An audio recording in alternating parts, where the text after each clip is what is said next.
And I know in your heart you are looking for Dr. Mahmoud Bawumia also to win the field.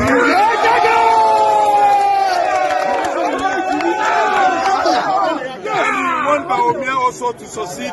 President Akufo-Addo. Definitely. I promise. I will lead Dr. Mahmoud Bawumia campaign as we did for Nana Akufo-Addo for him also.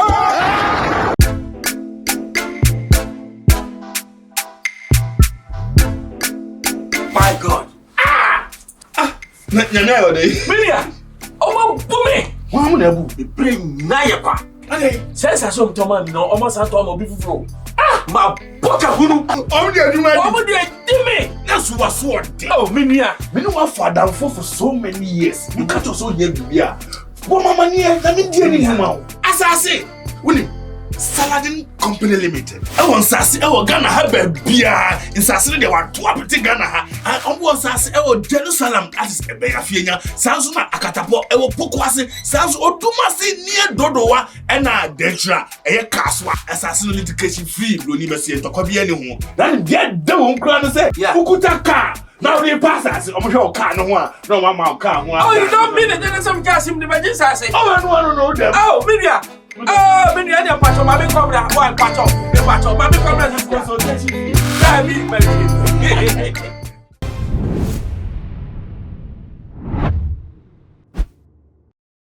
Memamo akwaba ede ebatuma GHS so na order for e kamia kwakwa yeze eye honorable Kennedy akomprekon Agyapong woni chairman Wuntumi wo mo etwe no wo abo so din ebra eye national delegate conference course mo mkototo abayi wo mo chairman organizers ne de keka one eye na eye ya papa Kennedy company di tia Jomboadu na so na Wuntumi company ede ema Jomboadu kokko vieche na je se nkunimdie anko Anfama Jomboadu a wo gina pinsie so kasa say ani Wuntumi wa small boy na sabi o wombra from on coming down the oye no sabio nyoma enheda enhia sa ensamwa one obodi tu jotimi wo se ewura ye papa Wuntumi emu owura Wuntumi ewura ni mu pa eye a che se enu nti wasi ni bukete se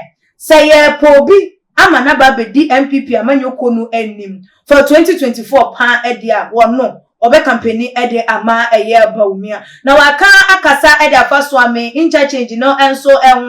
ye said de nyoma ekokọ eye so protester ekoso ajese ye mbabu na to omu agu monten no ono so wa kire wo mu a wo mu etusa na mo na yengo tie nsem a wo kan ye ene ne support na wo tro ye ede ma Bawumia no embra ye ba ye beto aso. And I know in your heart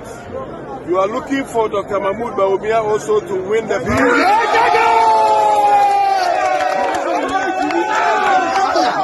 And you want Bawumia also to succeed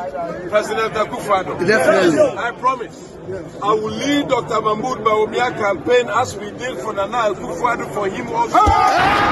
Yo na odofo nyamisha say unya bretwen ye kokoti nsem no na se de mo ankasa modem aso etie ye na je se o kire mu a campaign no wo promise de obetimi aye bia se ne ebe ya wo mo ebeyi eye Dr. Mahmoud Bawumia se eye flag bearer e de ma MPP amanyoko no wo mbe na je se honorable Kennedy de we na esinche nya de se wo company e de ama no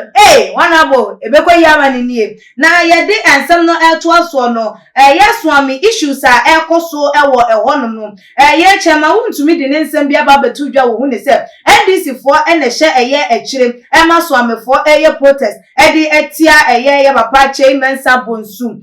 se de be ya ombegu ye nanim ase ene aban no anim ase nsem we ye odifo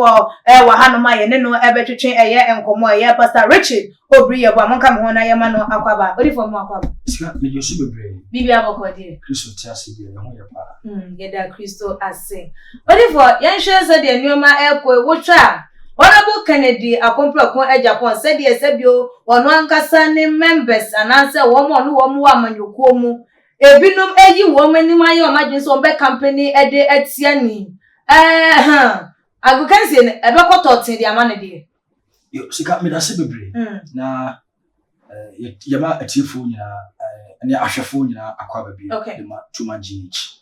sika konsem no so a ka amanyosem party a ejira no ne hwema amanosem ekoso wo man ni mu osenka ye nyina itimi ye baako because sika se ya anya baako a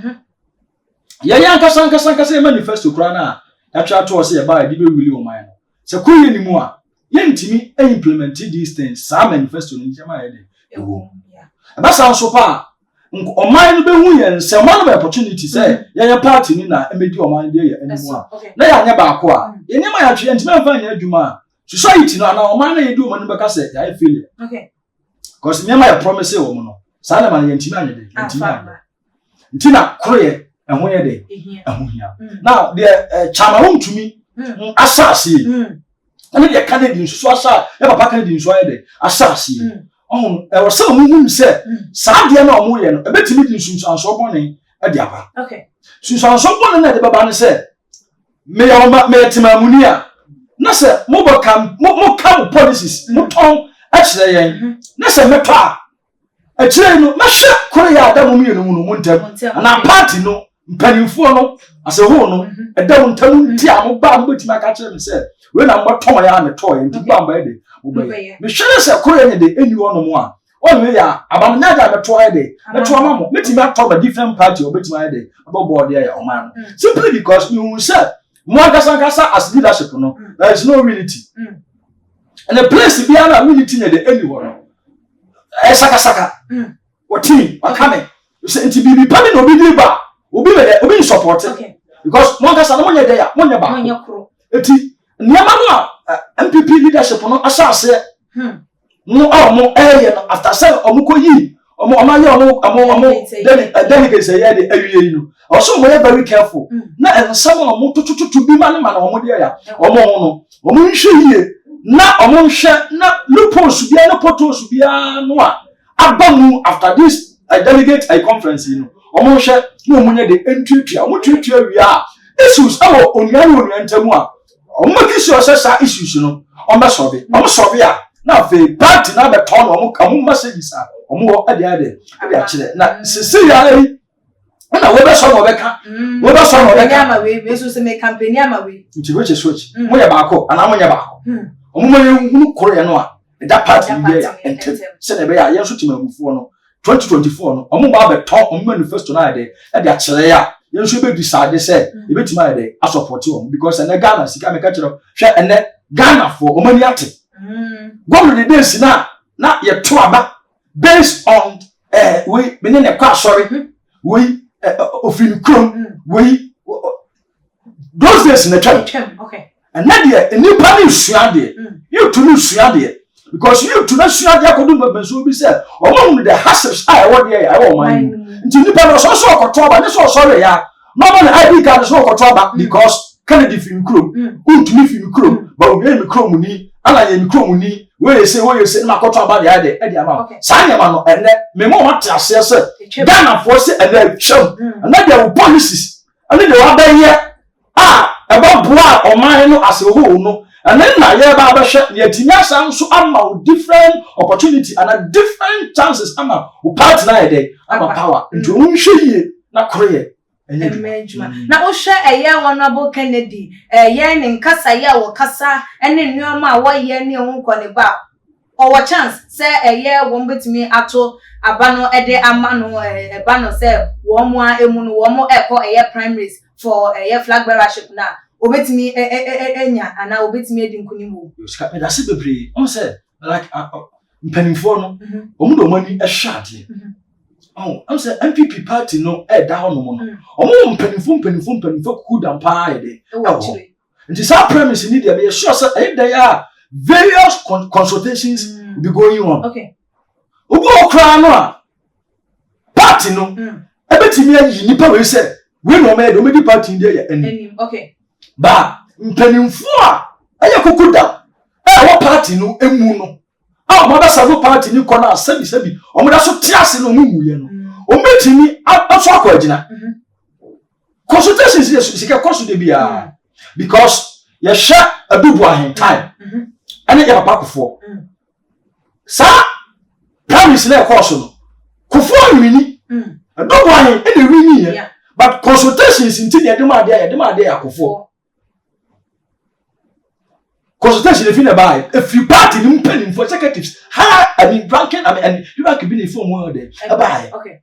And you party in one penny for no. Umbetimi atanase hu se onipa we o se efata se ampa o se ye ma no ebi lead as flat ye ma no topic ye ma no topic wi a ona betimi aton no ma o man no o man no so betimi ade betimi ato nti so busa se nti ye hwe a ye wura Kennedy nti sa nya mo betimi ade akoso ade ama no tika betimi aka se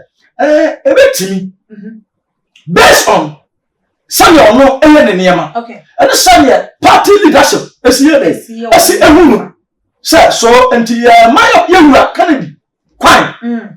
na ya ma de kwan a onye yo okay ya party ma ya mpanimfo ne ya ma de kwan mpanimfo ne eri so no ade ye hunu say obetimi abekuta franka no e da ma ya party no na franka no obekuta awo MPP dia ya edimu na yefo na ekoto abana ye de ama no Ghana for na sane Ghana for nso ehu yewura Kennedy ade esifa eno so asemsebe eno so eya asensebe na eya chema Wuntumi wa fanso wono mo after say wo campaign dia ma eya Dr. Mahmoud Bawumia we yi wono abo esi nchen eyi ala na esi nchen yi wo san de nani esi NDC for eso wo kire mo say NDC are behind the Swami protest. They want to disgrace Chairman Sabonsu and the government nenso mo je aba eno no akwan enye wo ye MP a wo men peswa eso na eno wama eye nkrofo ba bedwi kwan so for over 5 months in futuro okuyen ya kwan enye na ye ka na se ye dia desre dia ba beto wo men na wo mo emfi yen na se ye de ne se ye be ye wo ye kire na se chairman Ashanti regional chairman etimi ba bontin be ka se NDC efo na wo mo eye sa ne o ma we ya na ede na eye chama person won cheye na je so wo mo ede da bia bibia enkoyie e wo mama mu no e bo so wo mo de ehye eye opposition na nsina ye kan omo fin say bia de bia no you say in democracy one of the core mandate of an opposition party is to make sure you put a constant pressure on the incumbent government send be ya frustrations be ba here and there na omanya opportunity be gina so loopholes na just over now wo dey papa kwadi ya that is one role of a opposition party fine o baby basika and intina ga abi before your politics and intina development yentimi ne dey the time ka say say she wo dey yan shan PPNDC say MPP ba power you was supposed to be bra you wa ma sisi ye schools in MPP government, they have abandoned all these schools. I don't want to show over there. But me, I don't want to see another day. And a question is, schools winning, but because one thing you win, my power, MPP, the power, and only see, Mama, then Mama, they see you. School in Ayaka. There's so much appreciation be by. Okay. Police station opposite for some call because air condition you. Yes, so I am for the air condition call. Police for say, Omo Saba said, you give bungalow, Omo go see bungalow. Alintia, NDC for the day. Development. You related to a party about DDI and dear. Yeah, before your parties are there. Yeah, no. And that is what is killing the nation. A woman, man, about my Ghana, I'm an Ghana, so say because son and echo. You or say Chairman Sabonsu, minority leader. Swami, or yes, Swami MP, Sanyane. Why about here? The man has been there over 17 years, close to 20 years. Why him for Swami constituents bay, and animal residence bay, and a yak tisse, or more a sa, amanosemi, a more yes, a tia, you run. I cried also a shena ye, until I cried also a shena ye. Not all the two councillor that, no foot to a poor man, near Sabana, where I some I can say, and this is for the head and the chassis, and this is for the head and the chassis, and this is for the chassis. Yama what the ani who said. you are chama Wuntumi. Say bibi na also on kanche papa na. Me say so onye de on kanya de on kanche no. Na o ma ye so amefo o mata papa na chi Nye no ba do mu bitire. Nye ma o ma soro mo ye no o mu demand e o ma say de e o mu equal right also on side de. Your commenter ebi eba yen making kind ye bi the boss. If the NDC is so powerful to cause this kind of protest and pelting on the MP who is also a Minister of Parliament Affairs in his own stronghold, then the regional chairman of the MPP himself is a complete failed to his party in Kumasi. Obviously, obi a opposition. It means the strong verdict and as a stronghold one kasa won persuasion na wotimi command won crofo se won monye bibi ntia wo na je se one kasa no mafeli bo sha mo she na je se nya no na mudi so enu nti e na ama wo bi etimi command na je se and someone na say ye penifo bo sha ya na wo mo ehye no se wo mo nim so mo ntimi ni so a de nti na ye ama wo mo hye sa abo yo sika de o nipa ya kan it's exactly so se wo ye wadwuma yi a Uye wojuma yi a nka won dwen enka se opposition party no and the pressure up to residents ne so so omo meye demonstration entia omo MP because one let one there ya oh enti se bi ono wa ya ba de dia no kan ye fin se ye ntimi ne de ye ntimi ni so a ye ne very careful to say ye na ya papa akufa no nkofo bebre atutu ni di Obi say adusho boy, obi say aduse, obi say. Ebi kwa fa can promise. Why? Because omo feel say what shall say no. Nya na why dey odi so. Oh, enti amanofo no, omo ntia say ene nimdi adoso. Nti so omo ba na omo ba be hye mra bi omo to omo policies bi ni ideologies bi a no mu ntimi a wo mu nyede, wo mu nka fa ma. Ana opposition party. Etimi mobilize residents. Atia MP for over 20 years. Or in the government, they say ruling. The government and they say ruling. On surprise, I a penny parliament. And now, failing. The man has failed to oblige to his promises and responsibilities. I was said there, or said man, and in today, you who are in there, because you see, to one she now, and some of you are not for the castle of bar. Ombe ya no omonye de omonya ma wo okay